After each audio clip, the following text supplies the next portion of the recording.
Hello, this is Kevin Lasher, your city manager. I'm going to give you an update, a recap of tonight's July 9th City Council meeting. And this was a very short meeting. It included a fence variance and a new plat. And so both of those, the fence variance was actually denied without prejudice. And the plat, however, this plat was in the extraterritorial jurisdiction. It was down south in the Saddle Hill Estates area. And it was approved for 40 lot for the construction of two residential estate type developments. So in other matters, this week's rain plus citizens' responses has been very effective in reducing our water usage, and we want to thank our citizens for complying with the current restrictions because when asked to do so, this basically helped us stave off going to stage 2 so far. And stage 2 is when you have to, you're limited to watering with your irrigation system once a week, as opposed to under our current stage, you can do it twice a week. Before the rain and plead for help, we were hitting well over 5 million gallons of use per day, and our max is currently 6 million. So the spike is always attributed to lawn irrigation, with the bulk of the highest users being on the residential property side. So we really appreciate our citizens circling the wagons and helping to maintain our storage capability during this time.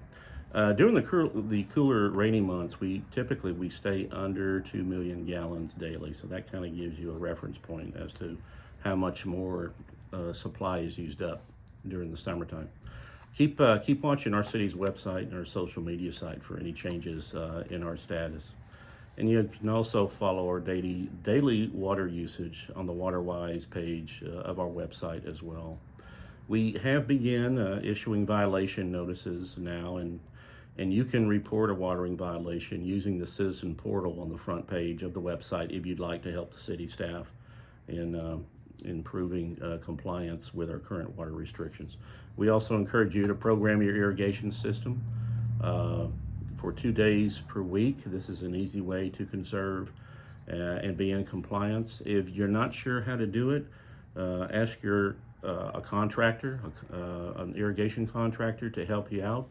I know on YouTube there are a lot of good videos, but if you're just still don't know how to do it and you're still having problems finding the information, unplug the thing, and then until you figure out how to make it work.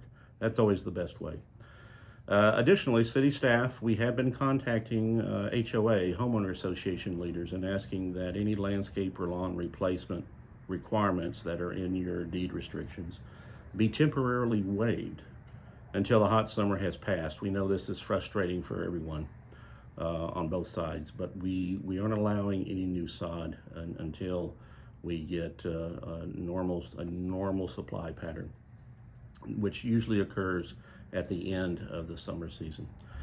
Regarding another hot topic, Waste Connections, they are still working to pick up all of the storm-related bulky brush. If you feel you've been missed, please use the citizen portal on the front page of the website to report your address or contact the city at 972-771-6228. The Waste Connections, they've done approximately 2 passes of the city. We know that some of you really got hit hard by this storm, and it's taken you several days, perhaps several weeks, to get all the debris to the street. So they understand that. So we're going to try to work with you and make sure that all of the debris that you incurred on May the 28th is going to be picked up and taken to the landfill. And then finally, we want to thank everyone who contributed to a wonderful July 4th parade last week with our veterans and military. They're at the top of the list. Without your sacrifice, we'd have no reason to even have a parade. We're very fortunate to be able to celebrate our freedom, and to all of the volunteers, many who have volunteered year after year for decades on this parade. We can't thank you enough for the service that you provided and for the service you'll probably be providing for several more parades to come. So thank you again. So that's the end of our recap for tonight's meeting. Our next City Council meeting is July the 23rd. We'll see you then. So long.